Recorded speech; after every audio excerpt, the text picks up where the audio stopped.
Y estamos con Néstor Cardinali, vamos a hablar hoy de un tema muy interesante, vamos a ver los casos de pacientes que durante la pandemia, luego de haber contraído COVID, han quedado diabéticos o prediabéticos. Vamos a ver si existe verdaderamente una relación con el COVID y vamos a ver si ahora se han incrementado, consecuencia de esto, los casos de diabetes y prediabetes. ¿Qué tal, Néstor?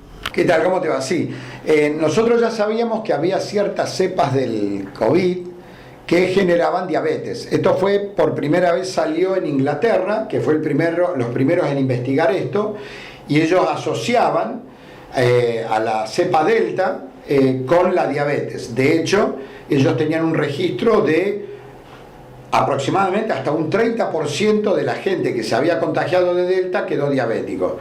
Cuando a nosotros nos llegó esa información, automáticamente empezamos a ver que sí, había mucha gente que ha venido al consultorio y que quedaron diabéticos directamente. Lo que nosotros hemos visto a través de todos los casos es que las cepas, dependiendo de la cepa, podías quedar directamente diabético tipo 1, o sea, nosotros hemos tenido casos de gente que era normal, post-COVID, y al mes quedó directamente insulino dependiente, hemos tenido casos, y hemos tenido casos donde evidentemente era otra cepa, post-COVID habían quedado diabéticos, porque lo que se vio es que el COVID lo que hace es acelerar la muerte pancreática aproximadamente en un 50%. Entonces, si esa persona ya tenía una predisposición, quedaba diabético directamente. En todos los casos le aplicamos el tratamiento que tenemos nosotros para revertir y curar o frenar o revertir la diabetes. Y hemos hecho una publicación a nivel internacional en Journal of Clinical Images and Medical Case Report, que son revistas de mucho prestigio, donde lo que se busca es justamente ver si lo que nosotros estamos investigando y el tipo de tratamiento que hacemos, si ellos lo avalan, ya queda registrado y le va a servir a muchos otros profesionales a nivel mundial, que es lo que se busca con este caso del COVID, que es una pandemia, es a nivel mundial.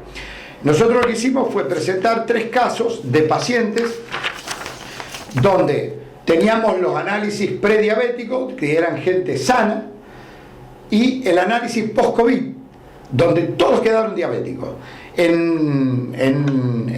Como se puede ver en la gráfica, por ejemplo, el caso 1, el paciente tenía una glicemia normal de 95 y post-COVID terminó con 493. Estamos hablando de un coma diabético, ¿no? 493. En el caso 2, la persona tenía una glicemia de 93 en promedio y terminó con 250, o sea que ahí estamos hablando de que quedó con diabetes, pero fíjate vos que en el caso 2 le quedó más páncreas vivo, porque tenía más control de glicemia. Y en el caso 3, el paciente pasó de una glicemia normal de 94 a 240, igual que en el caso anterior. Lo que se le hizo a estos pacientes fue hacerle el tratamiento entre 4 y 3 meses, ¿no? Y se le dio la dieta que yo tengo diseñada para inactivar los genes de diabetes, y se le dio el probiótico, porque esto lo trabajamos justamente con investigadores de la UNR y con la empresa que fabrica este probiótico, donde nosotros ya habíamos establecido que el Bacillus subtilis bloqueaba los mecanismos de prediabetes o diabetes, ¿no? Ya teníamos investigaciones publicadas. Entonces acá lo que se quiso mostrar es qué pasaba post-COVID, si el COVID activaba otro tipo de genes o se podía hacer el mismo tratamiento. Bueno, para todos los casos, en un plazo de entre 3 y 4 meses, logramos bajar la glicemia de 500 en el primer caso, a 120, en el segundo caso de 250 a 120 y en el tercer caso de 240 a 110. O sea que en los 3 casos logramos bajar los valores de glicemia. Y la hemoglobina glicosilada, que por la diabetes la habían elevado a valores de 13, de 9 y de 8,9, logramos bajarla a 6, que sería valores donde en valores de menos de 6 ya dejaste de ser diabético. O sea que volvimos a demostrar a nivel internacional que con la dieta y con el probiótico se logra revertir un proceso de diabetes incipiente generado por COVID. Esto es muy importante, porque este tipo de bacterias están a nivel mundial. Bacillus subtilis es un microbio, es un probiótico a nivel mundial que se puede conseguir. Entonces lo que estamos diciendo es que hay un tratamiento para la gente que quedó diabética.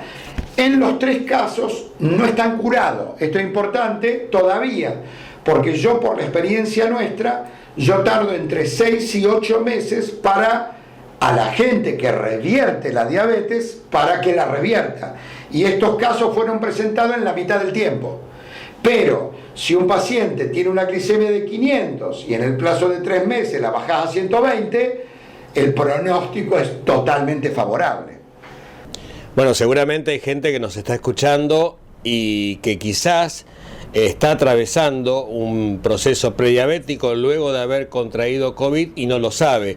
Estaría bueno que se hagan los chequeos correspondientes, ¿no? Es muy importante que cuando vos tuviste COVID, un mes después, o sea, dejá pasar un tiempo, porque los genes no se activan inmediatamente, hay que pasar el mes.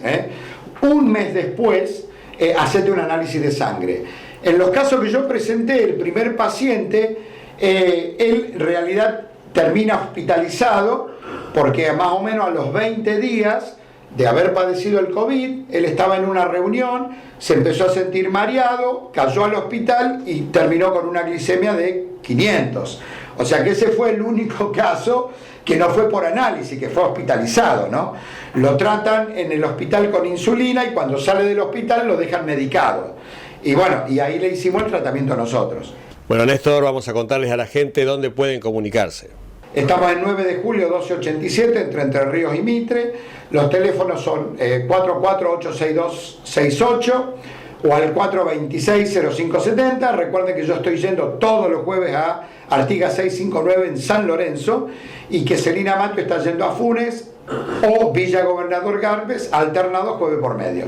Bueno, muchas gracias. A ustedes. Nosotros seguimos con más Televida. Yo me voy ahora a CEMESEC, Centro de Estudios y Asesoramiento sobre el Sistema Endocannabinoide, y vamos a hablar sobre cómo actúa el cannabis medicinal en los casos de dolor.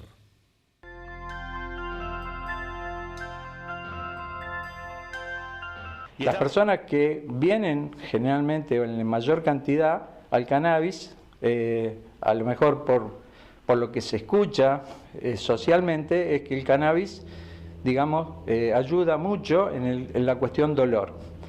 Entonces, en términos generales, los pacientes que no resuelven la problemática dolor llegan al cannabis. Nosotros tenemos diseñado una fórmula magistral para el tratamiento de dolor. Y como dije, en realidad nosotros hablamos de tratamiento. No recomendamos el cannabis para probar, sino que sea en una línea de tratamiento. El paciente tiene que saber, digamos, cuánto tiempo me va a demandar ese tratamiento, qué voy a lograr como resultado y cuánto me va a costar. En el caso de la patología del dolor, y teniendo en cuenta la expectativa del paciente, en términos generales, nosotros, a partir de la línea de tratamiento que tenemos, la resolvemos, diría que en un 70-80% en el primer frasco. Pero en términos generales, el tratamiento necesita de 3 frascos, o sea, un proceso de aproximadamente 90 días, cada frasco dura 30 días, no solamente para obtener, digamos, el resultado dolor en el primer frasco, sino que en el segundo frasco tenemos que consolidar ese resultado, llevarlo a la máxima expresión, y en el tercer frasco es como que mantenemos ese resultado en el tiempo. Porque el dolor, en realidad, tiene varios estadios y generalmente ese dolor es mecánico. Por lo tanto, va a depender del uso del organismo que haga la persona para que se inflame y se manifieste el dolor. Nosotros, como siempre, estamos en la calle Entre Ríos 673, todos los días, de lunes a viernes, de 10 a 17 horas, solicitando turno previo al 0341 153 145 644.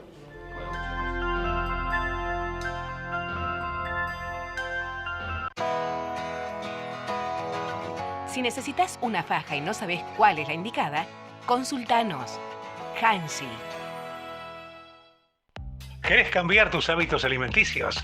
Vanessa Cofre, nutricionista. Dietas para celíacos, diabetes, teléfono 621-9530. Búscanos en Facebook e Instagram como NutriInventa.